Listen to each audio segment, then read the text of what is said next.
Morning, everybody. So today we're doing a lesson on the power of the church during the Middle Ages. Life during the Middle Ages was pretty tough for everybody except maybe your king. They had to work 6 to 7 days a week. They didn't make a lot of money. There's not a lot of personal hygiene or health that they can rely on at that time period. So the one thing they could rely on was definitely the church, and that's what we're going to kind of talk about is that role that they played. So we're talking about Christianity when we're talking about the Middle Ages. More specifically, we're talking about the Catholic Church in Europe. So as we're starting to see complete chaos in the government, as Rome falls and all these kingdoms are popping up and different kings and emperors are around, the one constant we see in every single region is the church. Popes and church leaders are kind of able to use this time period to really increase their power and increase Christianity throughout the time. Christianity was spread during the Middle Ages three different ways. The first was missionaries who would go into areas where Christianity was not very common. They'd risk their lives and they'd want to spread their religion. The second was we had a major king that we studied, Clovis, who united the Franks through the use of Christianity. And then the third is we have a lot of confrontations with the Muslims. And as those attacks increase, that spurs more people to convert to Christianity. Now, to understand where we're going from, we do need to understand kind of the structure of the church. It's laid out very similar to a government. They have different statuses and different steps as to who has the most power. So the church has different ranks, so to speak, of the clergy. Clergy is religious officials. So we're talking about priests here. The Pope is the head of the church. He lives in Rome and he makes all decisions for the church and everybody listens to him. Underneath the Pope, we've got the archbishops and they're going to rule over a large area. Generally, it was like what we would call a different country or a region or a kingdom from that time period.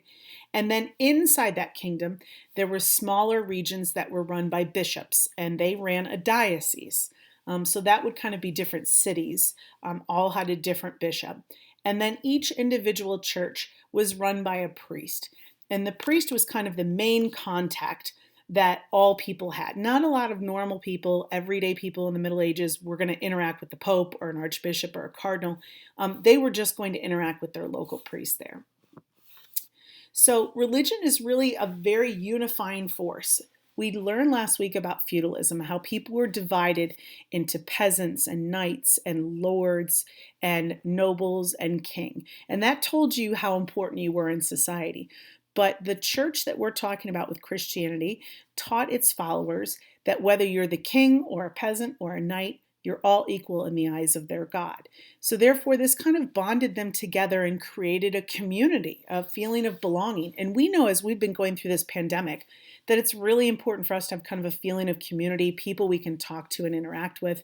And the Middle Ages was a tough time to be alive, so they relied on the church as that community.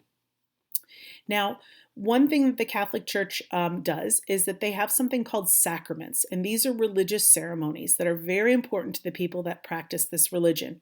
There are 7 different sacraments, the first being baptism. So when a baby is born, they do a baptism. Then they go through other religious ceremonies as children. Eventually, you can do marriage as a sacrament. Receiving communion at their masses is a sacrament. The last rites when you're dying is a sacrament. And those are going to become really important when we talk about Henry and Gregory here in a little bit. And everybody, whether you're the king, a peasant, a knight, a priest, everybody has to follow church law or what they called canon law. So the first thing that the church does is that the church is the only place that you can send your son to be educated. There are no such things as middle schools or grade schools during this time period. So if you wanted your son to learn to read or write, you had to send him to the local church or the local monastery or convent. Monasteries were religious communities for men. The men who lived there were called monks, and they gave up all their possessions to devote their lives to serving their God, and they ran schools in the monasteries. And then the women or the nuns lived in convents, and they also ran schools for the local boys. Remember, girls are not allowed to be educated at this point. So this goes back hundreds and hundreds of years. Even our Catholic schools that are located all over the world today, many of the classes are taught by nuns and monks and priests, and that all started during the Middle Ages. So, what we see though is as the church becomes more and more important in people's lives, they're responsible for education, they're responsible for the sacraments, they're helping everybody come together as a community.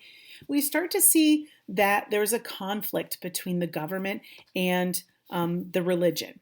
So, the Catholic Church starts becoming more secular, and that's a big word. It just means worldly.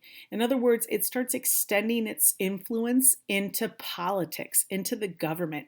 And the emperors and the kings of this time period don't really like this. They say, you guys stay over there, take care of faith in the church. We stay over here, we take care of government and the politics. Um, an example of one of those popes that did that was Pope Gregory, and he used church money to raise an army, to repair roads, to help the poor. This is all things that the government should be doing. And so your local church doesn't have its own army. Our federal government has an army. And a lot of the leaders thought, you don't need an army for your church. We have an army with the king. So there's some butting heads here as to whose job is whose. And one of the things I like is this quote from Pope Gelasius, and he said that God had created two swords. One sword was religious, and it was held by the Pope, and one sword was political, and it was held by the Emperor.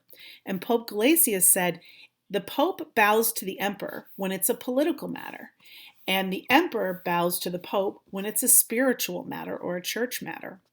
And if they both just keep their own realm, then we'll be able to live in harmony. But as we know, even in today's modern world, having a separation between church and state doesn't always happen, and there's a lot of overlap between the two. So the best example of this clash between governments and religion is an event that took place having to do with what we call lay investiture. And what that means is a very complicated way of saying that the government is going to choose people that are not priests and give them church jobs. Okay, and the Pope does not like this. The Pope Gregory at that time says, no way, any church job is going to be decided by the church. The government should stay out of it. But one of our kings, King Henry, who's from Germany, was furious and said, nope, I'm the king. I'm going to decide who gets what jobs. So Henry says the Pope should step down. The Pope says, Henry, you're excommunicated, which is a really big word for saying you're not allowed to be a member of our church anymore. And these two are going to start fighting with each other. And you're thinking, Mrs. Alter, this is really boring. Why do I care? Well, here's a really good example of how the church made sure everybody knew that they had more power. So after Henry disobeys the Pope excommunicates him, and then he says to all of his priests that are in Germany, in Henry's land, he says, nobody is allowed to give any sacraments.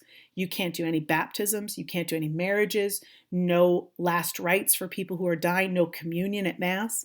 And so what he did was he turned Henry's own people against him. Because when they had no access to their church anymore, they had no access to the stuff that they thought was important, they started rising up against Henry and saying, you better fix this, and you better apologize to the Pope, or we're going to overthrow you. So Henry walks all the way to Rome and tries to apologize to the Pope, Pope Gregory. And he actually ends up showing up, and he's dressed in all rags, and he's barefoot, and he knocks on the door to apologize. And the Pope says, nope, you can't come in. And he makes Henry sit outside barefoot in the snow for 3 days. Now that image was really powerful because it showed everybody, look, our king is sitting in the snow barefoot waiting for the Pope to let him in so he can apologize. And that shows that the Pope has way more power than the kings do. And the reason why we look at that as a good example of the change of this time period is that we're going to start to see this fight between different kings and popes. Who's going to end up with the most power? Who's going to blink first? And that's going to lead us to some pretty important events that we're going to learn about next week called the Crusades, which were a bloody event. There were 9 different Crusades that took place, thousands of lives lost, all in the name of religion, and whether or not there was this issue of government interfering with faith. So we see the Middle Ages, the power of the church grew a lot. It was able to provide unity for people, education, strong empires, and it's going to also see the popes and the kings start interfering with each other's jobs. So tomorrow, there'll be nobody in the building that's actually doing live lessons. Tomorrow is a testing day. So when you log on to your Google Classroom tomorrow, you're going to go to this worksheet, and as soon as you click on that worksheet, it's going to come up, and as we know, it comes up tiny. So the first thing you want to do is come over to your magnifying glass, and you want to make that 100%.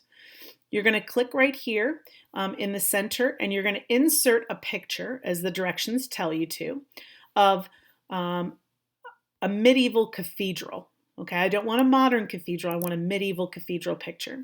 And then down here, you're going to fill in these boxes. How did the church serve as local authority? How do they preserve Greco-Roman culture? How did they do missionary work?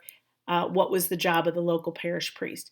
And I want these answers to be in your own words. Yes, you can go to Google and find out information, but once you've read it, I want you to put it in your own words before you put it in these boxes. If you have any questions, just send me an email, and if not, I will see everybody live on Thursday.